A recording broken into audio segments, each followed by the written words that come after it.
dañu woote ndax sunu frère bi di Ibrahima Dia dëkk Daaru Salaam papaam tuddoon Samba Dia ñu bëri ñi politique miin ko ci PDS mu nekkoon góor gu engagé gu bëri fulla bu disponible mais ku am diine góor gu digne. Moi je l'ai connu parce que dama ko fréquenté ànd ak moom ci liggéey moo ak ñoom Demba Ndoye ñoo doon ànd dëkk foofu dëkk Daaru Salaam juddoo fi yaroo fi jàngee fi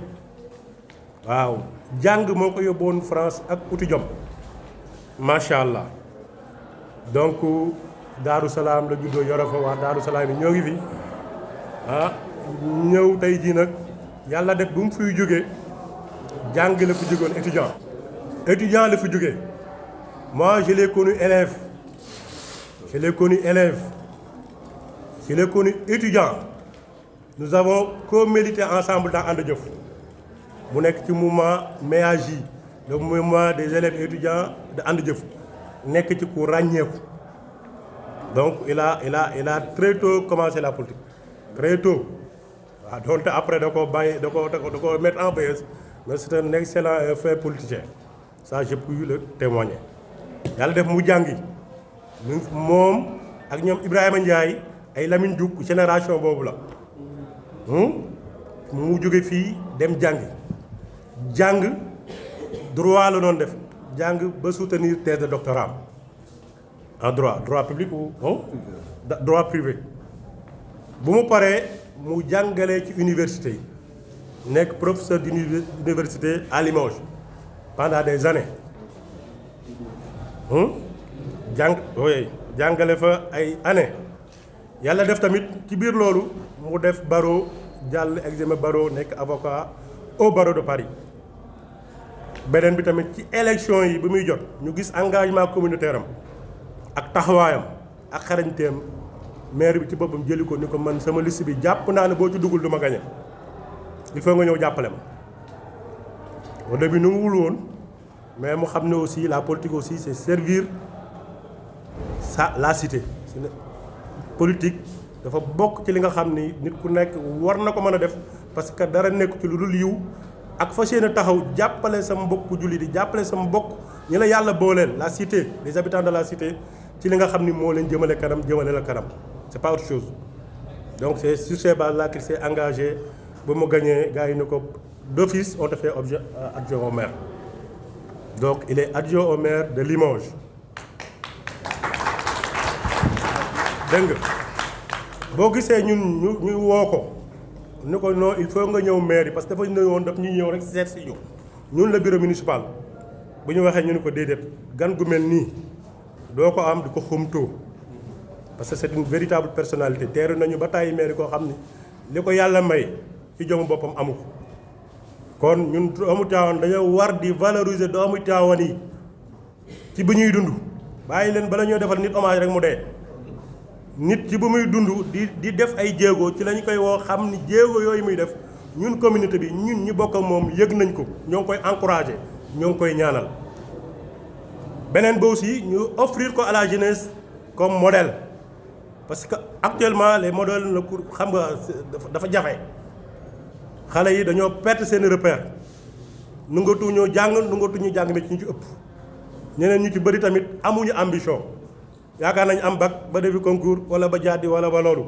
alors réew xam-xam moo koy yor ab dëkk Tivaouane bu ñuy wax Tivaouane ville de lumière et du savoir kon kuy doomu Tivaouane nga jóg yàlla may la yenn capacité yi da ngaa war a ambition xool fu sori on a besoin des cadres pour cette cité sainte de Maodo ay borom xam-xam yu wóor lañu soxla moom nag c'est un exemple Daaru Salaam la dëkkoon di jàngee ji Kër Baakar di dox di dem chaque jour Kër Baakar Daaru Salaam la nekk Kër Baakar la doon jàngee ci école primaire papaam amul woon doole yaayam amul doole sàmm na bay na lépp luy doomu ko ñàkk def na ko parce que alpulaar la def na ko. xar na matt jaay nee na rot jaay na sax def naa ko. ma ne ko foofu ñëw ci bokk yam dégg nga kon voilà loolu mooy jom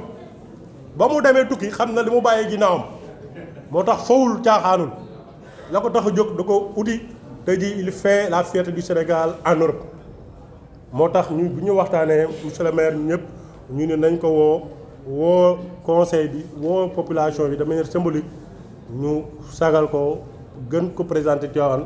ñaanal ko yàlla ci turu Tivaouane yëpp di xam ne ba ñu fa demee tamit ba ñuy dem France ma ñun salon de l' agriculture lañ doon dem bi ñuy dem tamit Diop si moo dagg ci biyam Diop bu ñu dërëmu commune bi laalul budget bi moo ñu daggal bee jox ñu suñuy frais de séjour bi ñuy dem xam nga ñu def programme ñu ne ñun kat comme Diop moo ñu yóbbu lu ñu mën pour doxal ko Tivaouane nañ leen ko def. donc bi ñuy waxee loolu ba def suñu programme ñu Diop kat moo ñu yóbbu waaye nag du ñu dem Dakar rek dañu dem France rek toog def suñu séjour dem ku nekk seeti say mbokk nañ leen fexe lu ñu mën a doxal Tivaouane ñu dox ci biir loolu lañu fexe ba wax ak waa Vigone Abdou Aziz ci programme bu ñu doon taxaw ñu ko bëgg nañ fa egsi moom tamit bi ñuy dem Diop ni ñu j'ai un fils qui est maire de Limoges boo leen demee ak lu mu xat-xat ne ngeen fa egg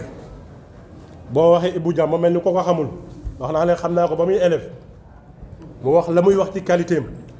ni boo leen fa demee dem leen fa man bi ma demee France dama ko diggoon dama fay ñëw ba meeram di ma xaar mais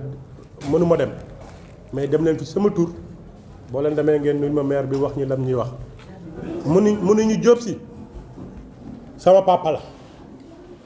bu yàlla defee tey ma dem Europe moom lu ci ëpp ci moom la jaar pour ne pas dire ci moom la jaar dégg nga su yàlla dogalee ma jóge Sénégal jóge université Dakar dem jàngi du ma ne lépp moom de mais lu ci ëpp bu nekkuloon moom bu ci jëfuloon du ma dem ak yeneen yu mu ciy teg te loolu yàgg na loolu ëpp na 20 ans kon loolu tamit bu koy def ba tey mu nekk lii mu am reconnaissance boobu wax ñu lam ñuy wax ci Diop si yëpp loolu aussi bu ñëwee fii fekk Diop si nekk maire Tivaouane loolu aussi dinañ ko ci gërëm xam ni ba mu koy defal xëy na sax xamul woon ni doomu Tivaouane bu mel nii lay defal parce que Diop nee na ma man Dakar université laa ko fekk ci biir étudiants yi mu ràññeeku ci jomam ci fitam ak ci intelligence am ak ci pertinence am mun na Diop man damaa bëgg ko am fit damaa bëgg ko ñimee damaa bëgg ko xam lu mu bëgg dama ko gis rek adopté ko comme doom Diop si moom ma wax loolu moom moo ma ko wax loolu c'était en 2004 ou 2005 xam nga 2001 c'était en 2001 tout au début de l'alternance kon tey bu luy amee mu dem nekk maire Limoges Diop nekk maire Tivaouane mu ñëwaat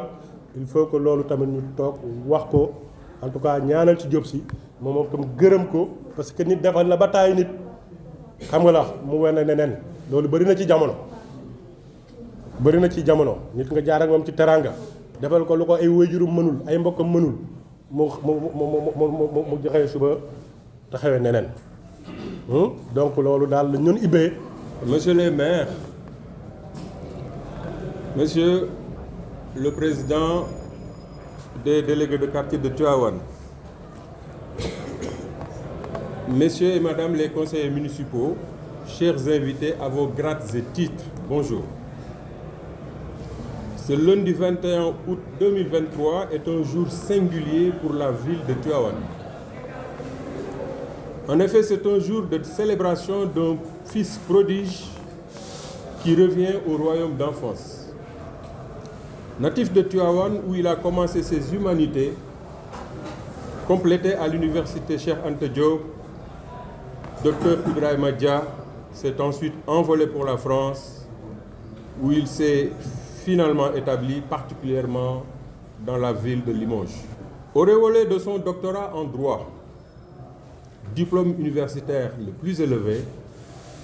Dr Dia, Monsieur le maire Dia, est avocat au barreau de Paris. Il est également adjoint au maire de la ville de Limoges. Il est donc un bel exemple d'intégration réussie dans son pays d'accueil. Digne fils de Tivaouane, homme de son temps et empreinte d'un sens profond de la citoyenneté, et je veux parler de la citoyenneté universelle qui appelle chacun de nous à redéfinir les frontières de son identité. En effet, aux racines de la naissance, il faut désormais ajouter les ailes du déplacement qui vous confrontent à d'autres réalités socio-culturelles. Dès lors, l'enjeu devient comment substituer la mondialité à la nationalité, sans perdre son identité spécifique et son enracinement dans ses valeurs ancestrales. Votre présence ici, Maître Dia, est le témoignage le plus éloquent de votre attachement indéfectible aux valeurs sénégalaises, à votre terroir et à votre pays natal. Ceci n'est pas étonnant pour qui connaît le poète Léopold Sédar Senghor, dont vous dirigez la fondation en France. Ce visionnaire prédisait que l'avenir est au métissage et qu'il fallait se préparer à aller au banquet de l'universel. C'est en cela que ce sargal est mérité, car votre réussite magnifie l'excellence sénégalaise et consacre les grandes qualités d'adaptation de l'homo sénégalensis. Capacités d'adaptation qui sont le reflet des valeurs d'humanisme, d'ouverture et de générosité qui sont caractéristiques de la culture sénégalaise et que l'œuvre senghorienne a porté à la connaissance du monde. Ces valeurs que vous incarnez ont trouvé à Limoges un terrain fertile, un cadre propice d'expression grâce à l'ouverture d'esprit de sa population et au premier rang duquel nous retrouvons votre maire, M. Émile Roger Liberton, à qui je demande des applaudissements nourris.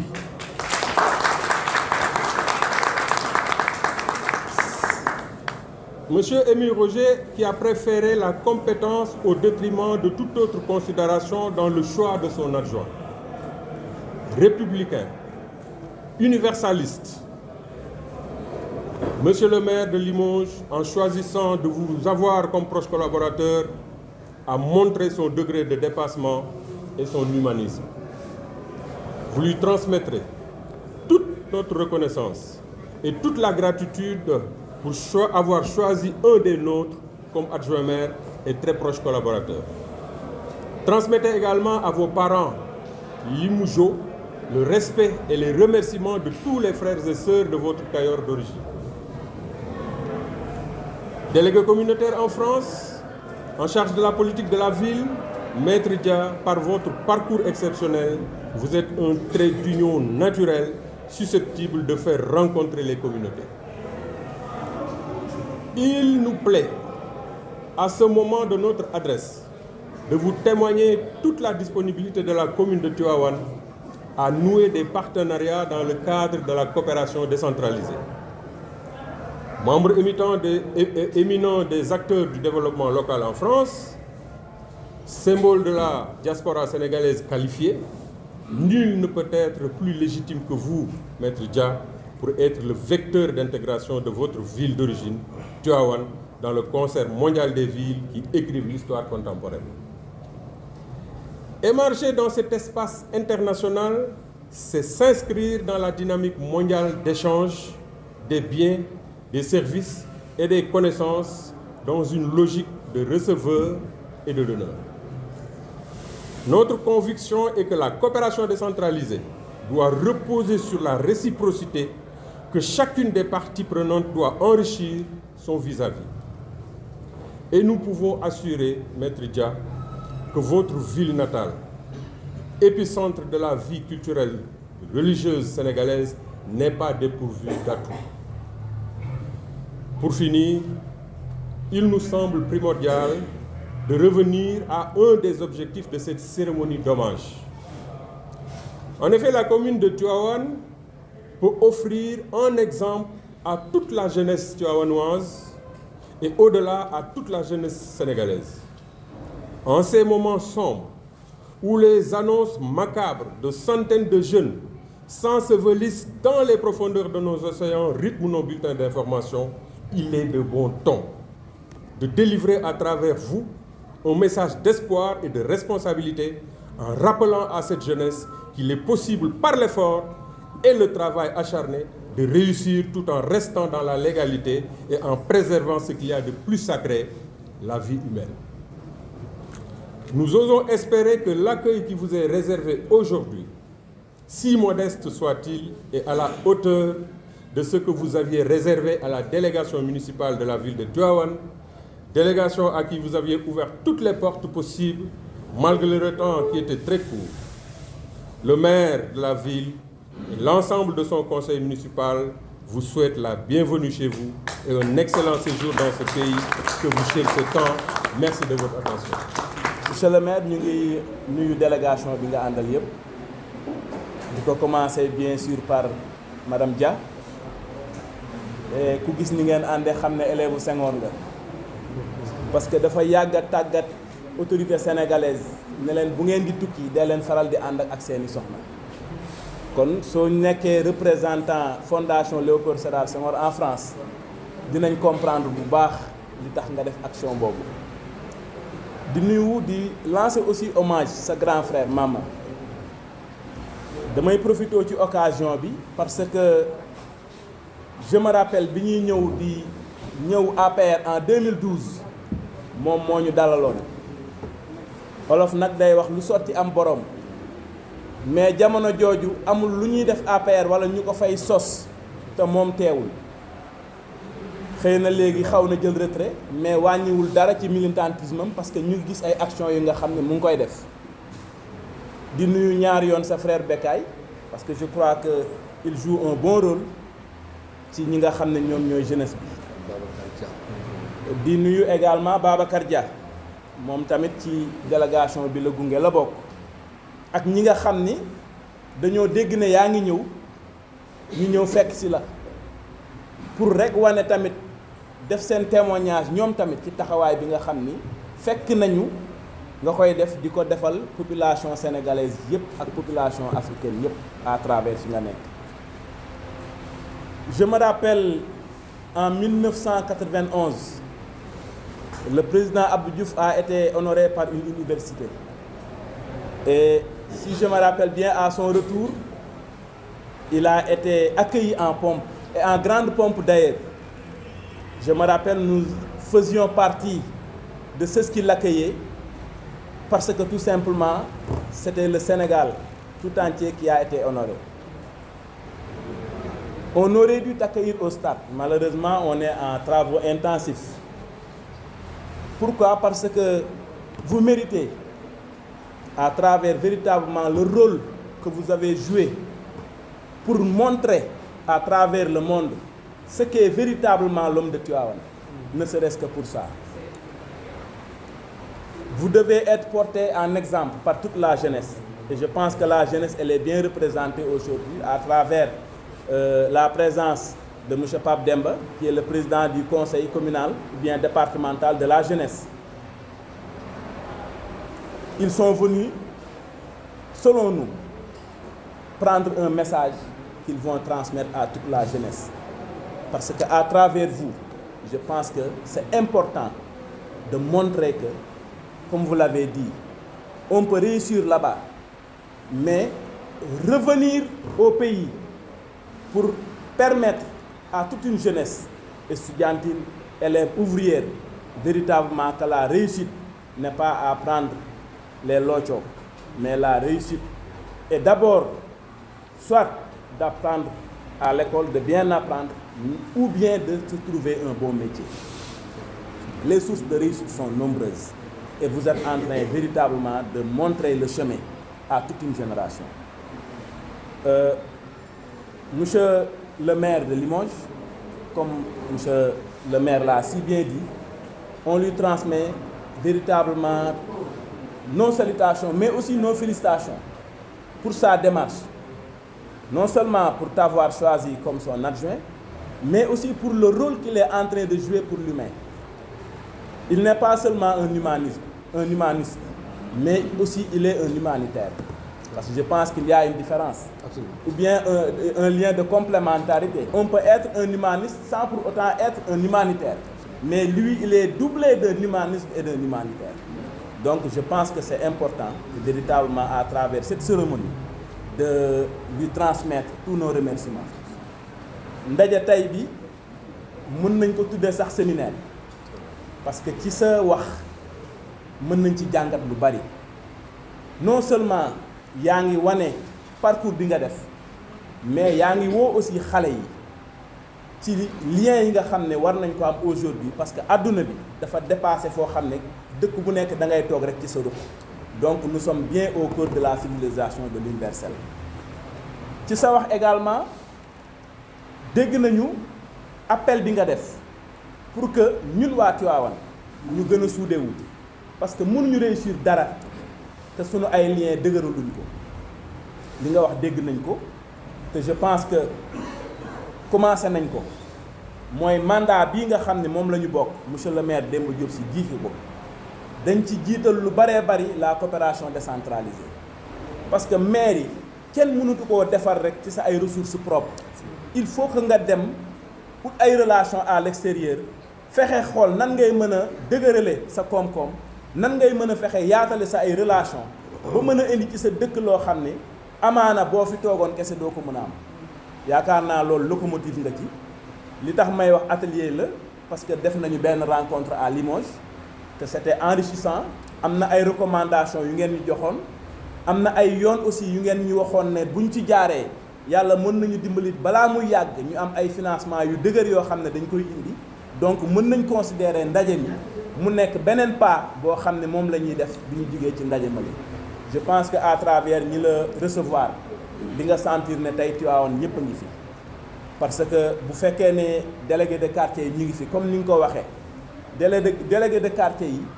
ñoom ñooy xolu dëkk bi parce que kenn ku ci ne te fa nga ne yow yaa fay représenter le maire yaa fay représenter le préfet yaa fay représenter kilifa yëpp donc ñoom suñu teewee rek mën naa ne mënoon nañoo teewal waa Tivaouane yëpp conseils municipaux yi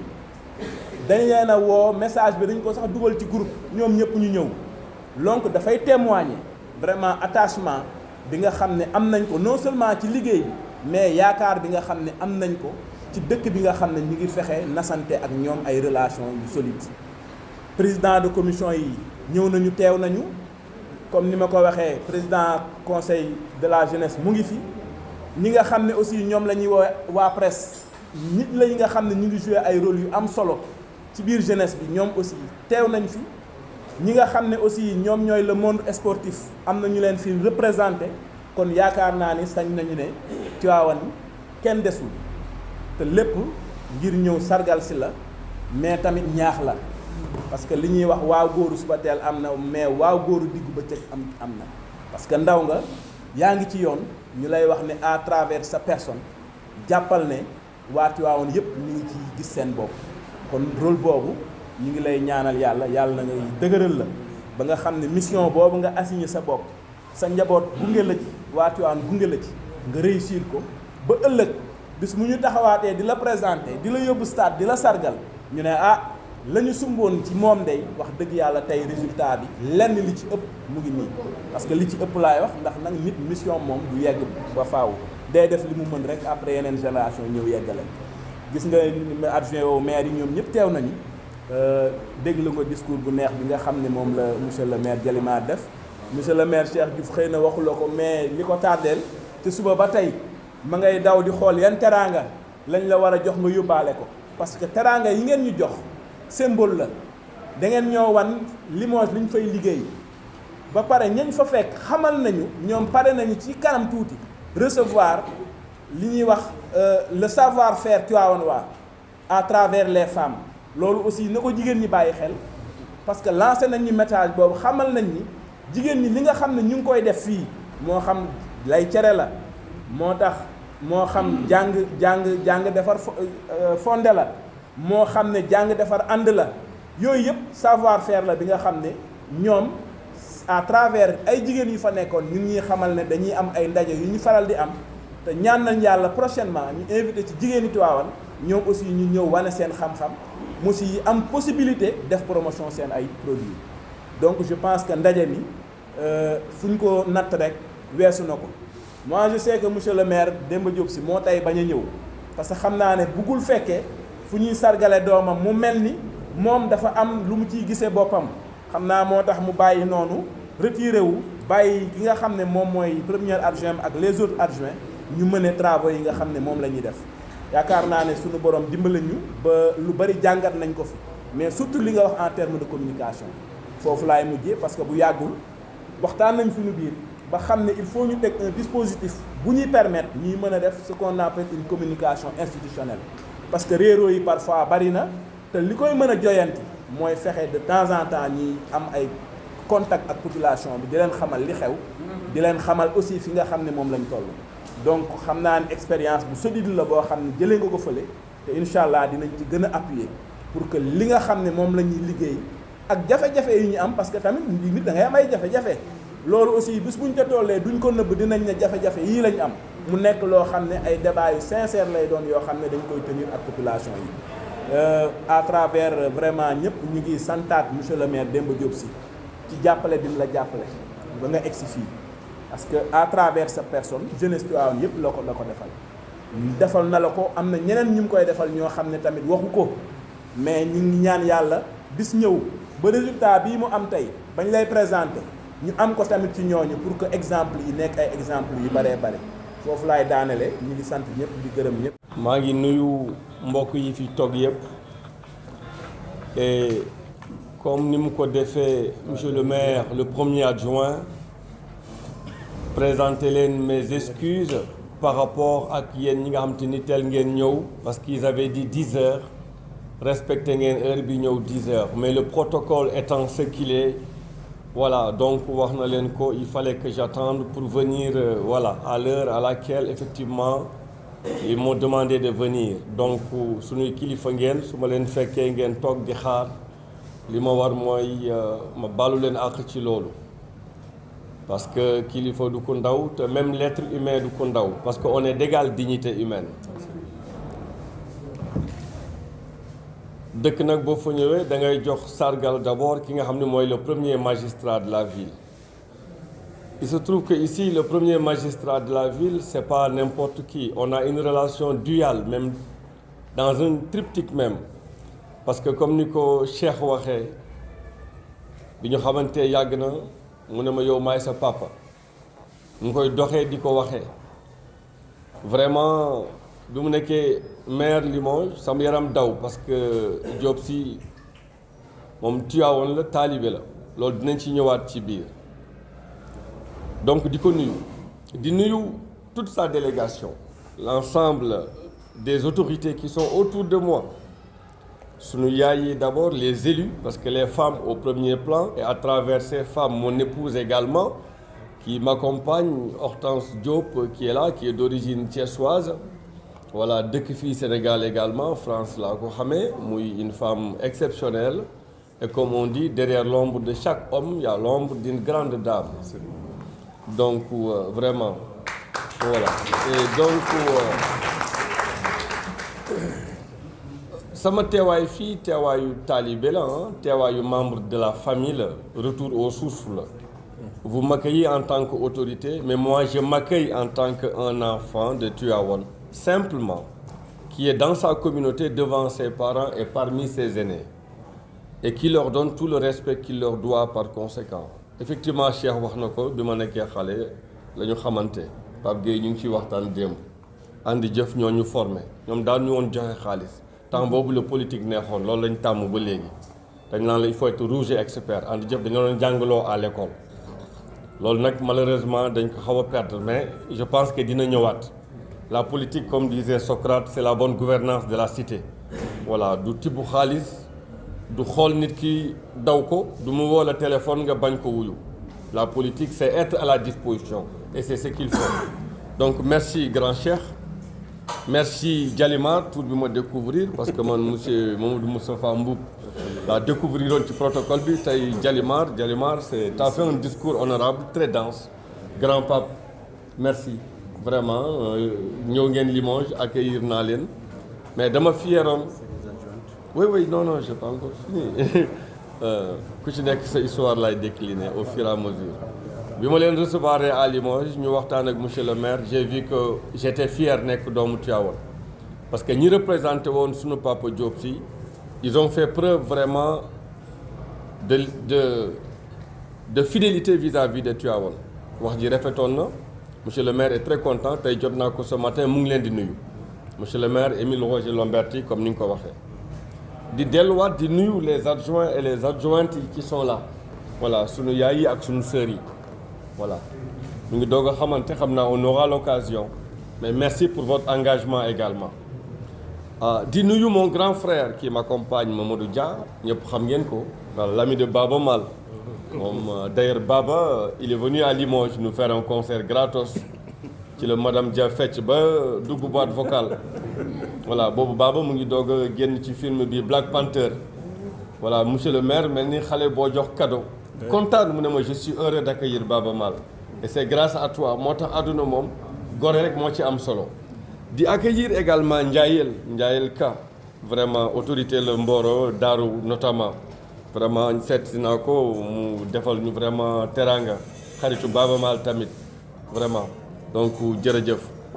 mënuñu bañ a nuyu ñi nga xam ni ñoo fi nekk ci salle bi jóge France bi ñu déggee ni da ngeen ñuy invité moom daf ma woo ak soxnaam Grand Alune France la nekk moom it Dordogne parce que la plus grande région de France aussi Nouvelle-Aquitaine plus le département de Toulouse man maa fa représenter le chef de l'État muy la plus grande région plus grande que la Belgique grand bi itam comme yow bi ma nekkee élève étudiant la ma xam di ma supporter bi ma nekkee enseignant continuer di ma supporter encore donc merci d'être venu dès que tu as vu le truc avec délégation bi nga àndal adduna loolu la aussi voilà ñi la xam bi nga nekkee élève continuer di la def confiance c'est ça voilà merci d'être venu le grand di nuyu waa Daaru Salaam yi fi nekk également sama jeune frère yi sunu maman yi nga xam ni ñëw nañu parce que on a voulu faire plus simple parce que la simplicité c'est de l'art la simplicité ci la lépp nekk ce qui est important c'est pas le cosmétique ce qui est important c'est la substance qu'on va dire ensemble entre nous et qui va déterminer effectivement ces projets de coopération que nous allons réaliser pour demain ma ñëwaat ànd ak monsieur le maire ak délégation ñu ne ñëwoon na fi sargal nañ ko waxoon na def na parce que waxoon na dem na loolu la ñuy éviter voilà donc ce qui est important ça sera les actes voilà di nuyu également monsieur le président des délégués effectivement des quartiers avec l'ensemble des délégués des quartiers parce que oui les délégués des quartiers comme ni ma koy wax ñoom ñooy les Josène Layers dans la Grèce antique am na ku ñuy wax Josène Layers moom moo yor lampe torcham le jour pour éclairer effectivement voilà donc yéen ñi nga xam ci ce qu'on appelle les pouvoirs de proximité les déterminants de proximité les actionnaires de proximité les récipiendaires effectivement des doléances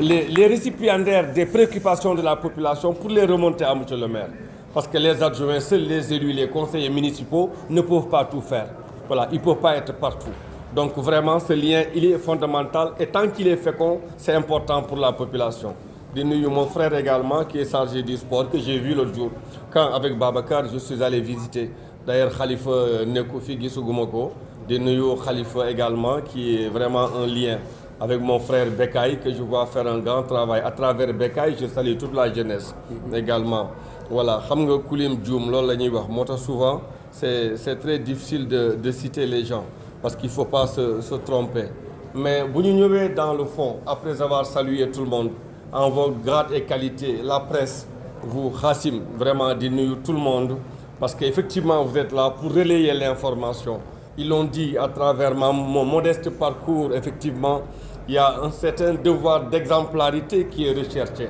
mais ce devoir d'exemplarité ne peut être véhiculé que par vos canaux effectivement de communication donc merci d'être là et pour le travail que vous faites comme disait l'autre pour aider quelqu'un pour le transformer il faut l'informer pour pouvoir effectivement lui donner des éléments de communication susceptibles d'influer effectivement positivement dans sa démarche et c'est ce que vous faites donc merci à la presse d'être présente et je reviendrai sur Diopsi et je reviendrai sur ma présence à Tivaouane comme je l'ai dit à Cheikh Tivaouane daf nekk dëkk boo xam ni yàlla daf ko may donc di sant yàlla bi mu ñu defee doomu Tivaouane di sant yàlla bi mu ñu joxee diine parce que boo gisee dëkku tubaab yi day bëri ay centres hospitaliers ñu koy wax les centres hospitaliers pour ñi nga xam dañu am problème psychologique ñun force bi ñu am mooy force morale boobu Senghor di wax ñu mën ko apporter sur le rendez-vous di donner et di recevoir bi nga cité dans son discours c'est parce que diine bi ñu may la xar matt ci àll bi keroog maa ngi taseeg benn grand Mamadou Diarra ñi xam nañ ko mu ne ma yaa ngi fàttaliku bi ngay xar matt di jaay ma ni ko doon fàttewuma ci dara parce que bu njëkk suñu parents yi dañ naan toj xol yi comme ça boo génnee nga xam yow lan mooy sa référence lan mooy sa base loolu rek la moo tax quel que soit lieu bu ñu ma accueillir defal tapis rouge yi je demeure le talibé cheikh de Tivaouane que je suis parce que titre warul changer nit jamais de la vie et loolu souvent Sëñ Tuubaa sax da koy wax talibé daf ñu xaw a manqué yenn saa yi temps yi ñu ngi wax jeunesse bi ak émeute yi ñuy vivre peut-être phase la man duma ci apporter un jugement de valeur parce que c'est pas le lieu c'est pas le moment et c'est pas l'objet de notre rencontre mais benn affaire moom am na Sénégal bi ñu bokk ku ci nekk boo ci def benn action xalaatal ni action boobu war na méngóog li nga xamante ni moom la sunu yaay yeeg sunu papa yi valeurs yi ñu jox détruire musul baax un bien public ou privé tamit musul baax donc vraiment Tivaouane nekk na loo xamante ni chaque année gàmm boobu dafa nekk loo xamante ni dafa war a nekk un programme structurel parce que atout structurel la atout structurel boobu dafa war a ramifier et donc je pense que nous dans le cadre du projet de coopération bi nga xamante ni ñu ngi ciy discuter il y a pas mal d'éléments yoo xamante ni on va le décliner mais en tout cas Diop Sy c'est pas un maire pour man c'est un père fidèle c'est un père avec qui j'ai cheminé te benn affaire moo xam ni marqué na ma trop te ba léegi daf may marqué bi may préparé pour dem France mu ne ma guddi nga ñëw sama kër ma ñëw këram guddi googu mu yóbbu ma ci sëñ Mansour Sy raballahu taala mu ngi ci dëgg maa ngi ci fen di ko maa ngi di waxee yàlla nañu yàlla taas ci barkeel mu ne ko kii sama doom la day dem France jàngi dama bëgg nga ñaanal ko mu ne ma kuy sa papa ma ni ko Samba Dia mu ne ma Samba Dia moo la gën a nekk guerrier de bu maa ngi koy fàttaliku ba léegi mu ñaanal ma xam nga lu ma sëñ bi wax du ma ko fàtte jamais mu ne ma royal ci ñoom te buñ la soppi mais affaire bi ma koy cogiter pendant longtemps ma ne sëñ bi lu mu bëgg a wax ci loolu mu ne ma royal ci ñoom te buñ la soppi mais boo ma gisee ñoom ni ñuy liggéeyee ak ni ñu xarañee ci liggéey bi ma gisee ni ñuy liggéeyee ak ni ñu xarañee ci liggéey ni ñu dëggoo ku ci nekk scientifique ci laboratoire bi lay nekk di rechercher ba trouver vaccin benn maladie ku feebar boo ñëwee hôpital duñ la laaj ticket duñ la laaj xaalis seen préoccupation mooy faj la d'abord ma ne sëñ bi wax na dëgg sëñ bi li mu wax maa ngi koy doog a comprendre royal ci ñoom te buñ la soppi daf ma ne say valeur na nga ko garder mais na nga roy ci ñoom ay valeur moo tax dans le cadre de projet de coopération loolu moo tax mu am solo le dispositif conjoint ak lépp loo xamante ni mën nañu réciproquement échangeante mais man je ne suis pas que adjoint maire en France dama nekk doomu Tivaouane d'abord avant d'être adjoint maire dem nañ fi Louga gis na réalisation yi parce que dama ne Tivaouane am na chance am gàmm man début bi noonu laa ko définiré woon te duma leen ko nëbb te loolu mooy sama définition ba léegi am na village yoo xam ne Sénégal amuñu ndox amuñu eau potable quand j'ai vu ça je me suis dit foofu la ñu war a dem d'abord loolu moo ñu yóbbu woon Sàkkal d'ailleurs Issa bu Sàkkal travaillé na ak équipe bi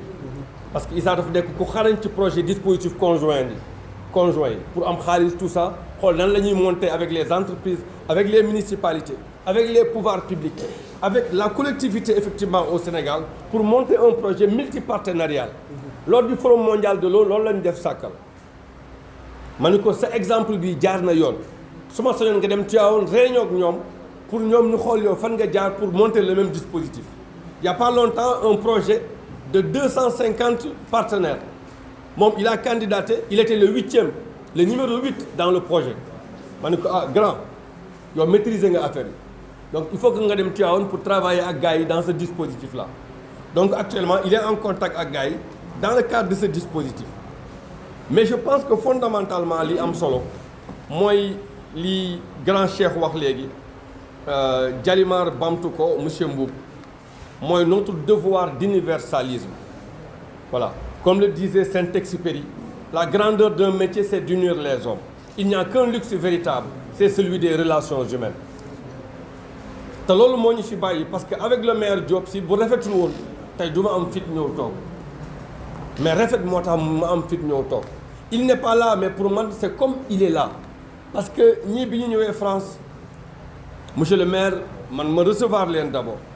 demander ak sama collègue Isabelle l'adjoint chargé de l'international de faire voyager. On a non seulement que demander Ibrahima, j'attendrai recevoir effectivement les autorités de ta ville natale.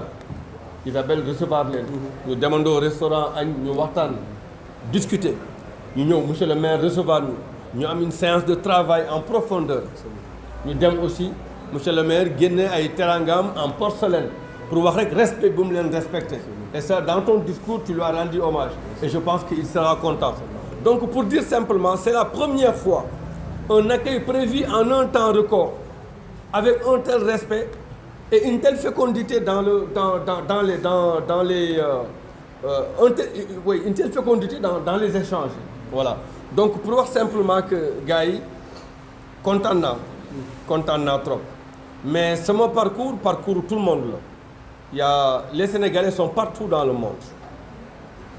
Li ñuy ñaax autorité rek mooy comme ni ko coréens yi defee un programme pour demander effectivement aux forces vives de la diaspora de participer au projet de développement. loolu nekk na loo xam ni dafa war a nekk loo xam ni du man doomu Tivaouane bu nekk à l'étranger ñoom Aziz keroog recevoir na leen en Italie. Il y a d'autres personnes, d'ailleurs je leur rends hommage parce que Aziz c'est un ami également, est un frère avec qui j'étais au lycée. Du moom dong am na ñeneen ak ñeneen. Donc ñun ñëpp bu ñu booloo je pense qu'on peut faire quelque chose. Et ça doit être un projet qui doit exister, qui doit être effectif. Voilà. Le deuxième élément également yenn saa yi moom bon nga dégg gars yi ne way non terrain bi dañu bëgg a football lii ak lii. dañu am séance de travail man indi naa ay documents pour ñu échanger maak sama frères yi sama naataango yi mais je pense que comme ni ñu ko defee nous à Limoges le journal communal boo xam ni une fois tous les 2 mois une fois tous les 3 mois ça permet de faire un rapport d'étape pour que population yi xam fan lañ dem pour que aussi ça sera l'occasion à chaque fois parce que am na ñoo xam ne c'est les adeptes effectivement de l'intoxication de la dissonance ou bien de la désinformation. À partir de là ça permettra à la gouvernance municipale de dire lii kat dégg nañ ko mais lii mooy la réalité lii kat impatience la mais lii mooy effectivement mooy la date butoir bi ñu joxe. Et puis bon yàlla moom moo xam parce que l'individu donne une date mais Dieu effectivement voilà moom mooy voilà c'est lui qui a l'art de l'effectivité. Donc pour dire simplement jërëjëf ci accueil bi jërëjëf pour tout voilà encore une fois la rencontre avec Diop Sy j'en ai parlé les études en France bien évidemment dem nañ jàngi oui mais mënuma toog Tivaouane tey wax sans rendre hommage mon frère effectivement et ami Balla Gaye yàlla na suuf sedd ci kawam parce que aussi sama tonton bu ñuy wax Badra Fall merci mu gis may déprimé mu woo Moustapha Souran ne ko le petit là suñ ko yóbbul France du baax après ci la discuter effectivement même avec le grand sama papa Diop Sy noonu laa demee France man musuma rang consulat pour am visa moo tax li mu wax léegi par rapport ak ñi jël gaal gi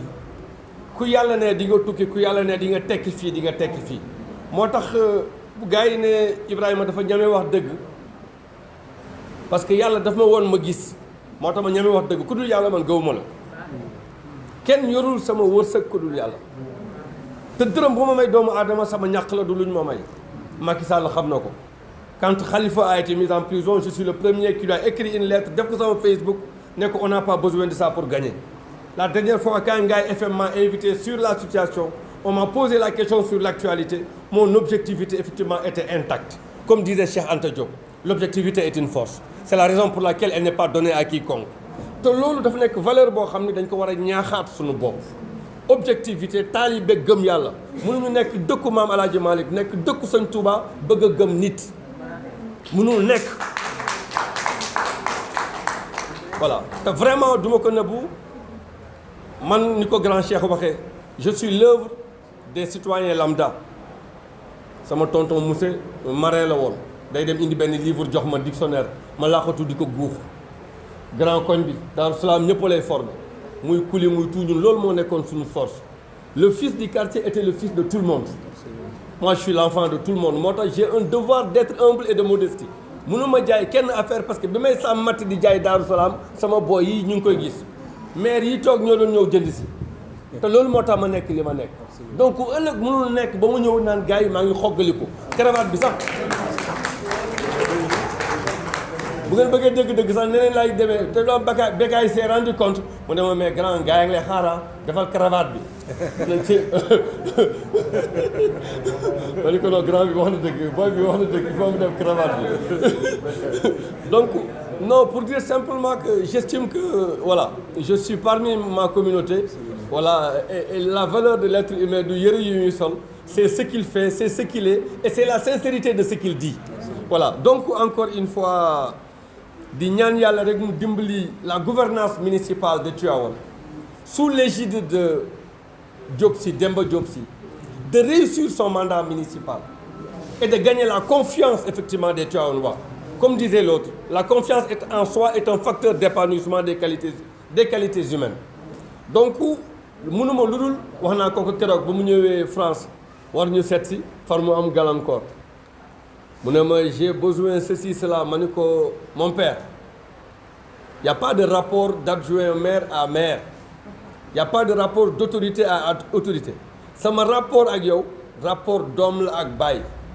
tes désirs c'est des ordres pour moi tu me le dis je les exécute et foofu laa nekk ba tey mais absolument parce que c'est quelqu'un qui est d'une générosité absolue man xaalis boolewuma ak moom xam na ko ñun formation ànd jëf lañ yor suñu militantisme moom c'est pour jàng la loo rootul nekk taalibeem doo nekk sëriñam loolu la ñu mës a jàngal moo tax damay wax jeunes yi dem ci militantisme ak ñi nga xam dañuy dem pour dóor ay mots dóor laay dégg sax quoi day dóor waaw yooyu dafa nekk yoo xam ni c'est symptomatique de orientation nañu engagé wu ndax conviction ñun bu ñu amee fit dem France jaay kook tubaab yi Cheikh Anta moo ko def du ñun de conférence bi mu def Chalmers-Cheikh 74 avec le professeur Théophile Obenga démb rek maa ngi lire Théophile Obenga muy wax lan moo tax Afrique nekkaat en retard Afrique mooy continent bi gën a riche ci àdduna mu nekk continent bi abrité les hommes les plus pauvres ci àdduna saa yu ma tëddee daf may metti bu amee lenn loo xam ne mooy sama problème mooy loolu sama frère yi jël gaal gi démb rek maa ngi ci waxtaan sama jaraat bu ne ma dama bëgg a dem man ko boo jëlee gaal gi du baax si yow requins yi nañ lekk sa yaram bi pour décourager ko rek mais coûte que coûte jeunes yi dañu bëgg a dem mu ne ma grand y a pas d'alternative ma ne ko alternative mën na am mais de ma position venant de l'Europe peut-être ayant réussi peut-être parce que la réussite est un processus et je suis toujours dans l'itinéraire donc je suis mal barré peut-être pour décourager un jeune parce que à travers moi il dit que mënoo ma ko xañ parce que yow da ngaa dem mel nii alors que non mën naa toog mel nii voilà donc encore une fois bu ngeen di dem ayez un projet le voyage la rencontre c'est l'universel c'est l'universalité c'est notre idéal universalité comme disait Senghor dans ses libertés mais boo koy def bul jël xaalis fay nit mu ne la yéegal ci gaal gi nga dem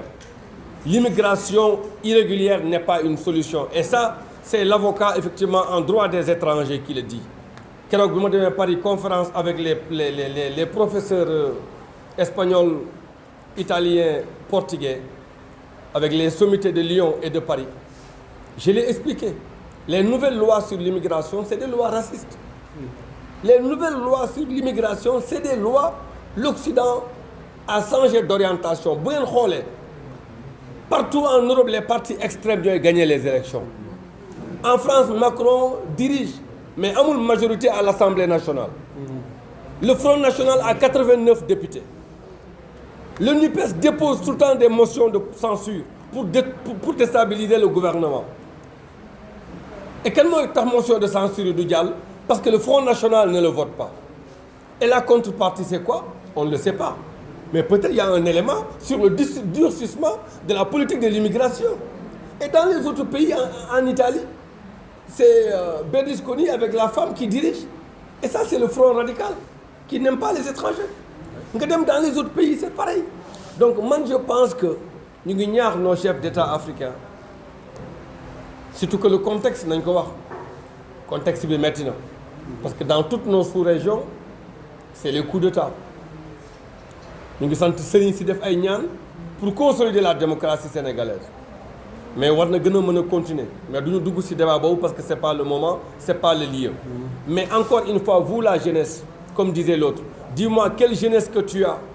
quelle jeunesse tu as je te dirai quel avenir tu auras demain. L'avenir de Tivaouane, c'est vous. Monsieur le maire, sunu papa Demba Diop Sy, fort de son background, fort de sa réussite en tant qu'homme d'affaires, en tant que talibé de Tivaouane distingué dans le passé. Donc aujourd'hui, son couronnement en tant que maire, c'est dans l'ordre normal des choses. Mais on a un maire talibé. Il y avait toujours des maires talibés. Hein. Mais moom, il l'a prouvé. Ci dévotion bi nga xamante ni jox na ko sëñ bi jox ko tarixa bi jox ko tijaaniya à Tivaouane te loolu mooy loo xam ne ñëpp mën nañ ko seede man bokk ci loolu laa ko xamee bi may nekkee étudiant sama grand frère a ngi nii sëñ Mansour di ma may nag gàmm jour boobu dañ maa woo université ne ma nag bi ñëw na ni ñuy def ma leen man du ma taaw de nag du ma def taaw suñu grand frère yi suñu papa ngi nii décidé leen li ñu ci war a def mu koy répété sëñ bi boobu maa ngi am 21 ans mais c'est grâce à Diop Sy sëñ bi mosuma xam bi ma ko présenté ne ko kii ko am fit la sunu doom la am naa ci yaakaar ñaanal ko gàmmu bu jotee aussi ak Matabara que je salue à l'époque il était le directeur du COUD ñu jël matelas yi ñu nit mu nekk suñu taalibe indi pour gan yi bu paree ñu def ci camions yi delloo sëñ bi ne kontaan nañu donc loolu ñu doon def à l'époque moom la ñu bëgg a continuer di def malgré la distance mooy wax nga ci discours bi de par ma présence là-bas je devais faciliter je devais être un pont je devais être un facilitateur je devais être un lien par rapport effectivement à ce projet de coopération mais ce projet de coopération ne sera que ce que nous en faisons grâce effectivement à notre collaboration réciproque à notre synergie des forces vives et ça c'est fondamental donc pour dire simplement merci pour l'accueil encore une fois malheureusement avocats yi bu ngeen leen joxee parole dañuy guddal loolu moo leen yàq dañuy guddal voilà mais en tout cas li ma leen di ñaan mooy ngeen def confiance à notre père Diop Sy il n'est pas un politicien il est un pragmatique c'est pas quelqu'un qui raconte des choses pour faire plaisir c'est un talibé doué du sens de la vérité, de la responsabilité et de l'honnêteté intellectuelle. C'est pas quelqu'un qui est dans l'art effectivement de la rhétorique. C'est quelqu'un qui est dans l'action. Moi, je l'ai connu dans l'action et il demeure dans l'action. C'est la raison pour laquelle je suis plus que jamais disponible à travailler avec vous. C'est la raison pour laquelle je me réjouis de cet honneur que vous me faites aujourd'hui. C'est la raison pour laquelle, encore une fois, je vous soumets ma disponibilité à encore continuer à cheminer avec vous pour aller plus loin, sachant que pour le moment, on n'a rien fait. Hein. Gars yi ñëw nañu ñëw naa dans le cadre de mes vacances Issa ñëw na travailler ak yéen je pense que le préalable il est posé pour avoir un fondement solide afin de travailler ensemble. Merci pour l'accueil du fond du cœur et képp koo xam ni fàtte naa ko na ma baal parce que jàmm moom day fàtte voilà mais encore une fois je vous remercie et merci à tout le monde.